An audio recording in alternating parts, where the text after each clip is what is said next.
लक्ष्मण हाके यांची audio clip सध्या viral झालेली आहे आणि यामध्ये ते काहीतरी बोलतायत, म्हणजे पैशाची मागणी करतायत अशी ही ऑडिओ क्लिप आहे। या संदर्भात आपल्यासोबत बोलण्यासाठी लक्ष्मण हाके सर, नेमके ही ऑडिओ क्लिप का व्हायरल झाली, कुणी केली, काय कारण आहे या मागचं आणि कधी हा सगळा प्रकार घडला होता?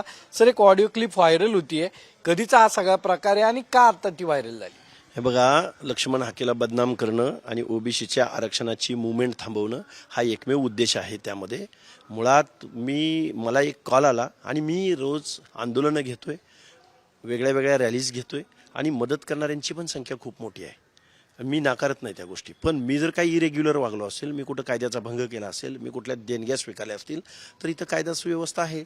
त्यामुळं काय ते ईडी विडी काय असतं म्हणे, कारखानदारांवरती छापा पडतो, टाकाला का माझ्यावर एखादा छापा, मला उचला आतमध्ये टाका, पण ओबीसीची लढाई थांबणार नाही, विजयंतीची लढाई थांबणार नाही। आरक्षण बचावासाठी आम्ही रात्रंदिवस मेहनत करू। तुम्ही आम्हाला कितीही बदनाम करा, बदनामीच्या पलीकडं या क्लिपला मी जास्त महत्त्व देत नाही।